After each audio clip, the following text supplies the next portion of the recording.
Afternoon friend, আবার চলে এসেছি আজকে আপনার হাতে তৈরি করা রান্নাবান্না নিয়ে। আচ্ছা, আপনারা কেউ কমেন্টস করছেন না কেন বলুন তো? যারা আমার ক্লোজ ফ্রেন্ড তারা তো করছে, রিলেটিভসরাও করছে, কিন্তু আমার আর বাকি বন্ধুরা কোথায় গেল? তারা কি খাওয়া দাওয়া ছেড়ে দিয়েছে? তা আমাকে জানাবেন তাহলে, কেন ছাড়লেন? তো আজকে আমার রান্না হয়েছে সাদা ভাত, অল্প করে একটু টমেটো দিয়ে মুগ ডাল, বেগুন ভাজা, কুমড়ো ভাজা, আর হচ্ছে ছোটো ট্যাংরার আলু পেঁয়াজ কলি দিয়ে ওই একটু ঝাল মতো কষা, আর হচ্ছে লাউ শাক, আলু শিম বেগুন কুমড়ো দিয়ে লাউ শাক, আর কালকে যে মাটন করেছিলাম সেটা থেকে গেছে, আছে চাটনি আর টক দই স্যালাড, ওটা দেখালাম না তো, রোজকার কমন আইটেম। তো আপনারা কেউ বিরক্ত হচ্ছেন না তো যে উনি রান্নাবান্না করছেন খাচ্ছেন, এগুলো আবার দেখাবার কি আছে? আসলে আমি কিন্তু আগে কখনো দেখাইনি, এটা আমার অ্যাকচুয়ালি আমার গানের চ্যানেল।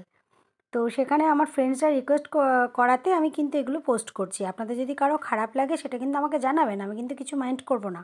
আর ভালো লাগলেও কিন্তু জানাতে হবে, ঠিক আছে?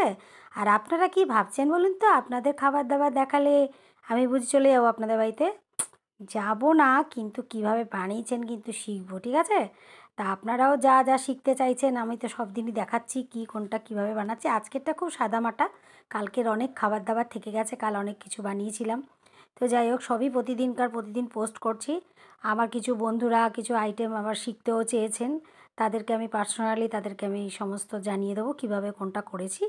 ভালো লাগছে এগুলো আমার সাথে, তারা আমার সঙ্গে জেনে জানতে চাইছে। কিন্তু আমাকে যদি আপনাদের খাবার না দেখান আমি কি করে জানতে চাইবো যে শিখবো কী করে? আপনারা কি চান না আমি একটু বেশি শিখে ফেলি? এটা কিন্তু খারাপ লাগছে। ঠিক আছে, আপনারা কিন্তু আমাকে কমেন্টস করবেন, ঠিক আছে? কে কোন খাবারটা খেতে ভালোবাসেন? আমার ২-৩টে প্রশ্ন, বেশি কিছু না। আর কিভাবে আপনারা বানান, আর আমি যেরকম করে বানিয়েছি সবই তো আমি বলছি, সেগুলো যদি আপনারা জানতে চান আমি নিশ্চয়ই আপনাদেরকে জানাবো। আর আপনাদেরগুলো কিন্তু শিখতে চাইবো। প্লিজ প্লিজ প্লিজ আমাকে কিন্তু শেখাবেন, হ্যাঁ?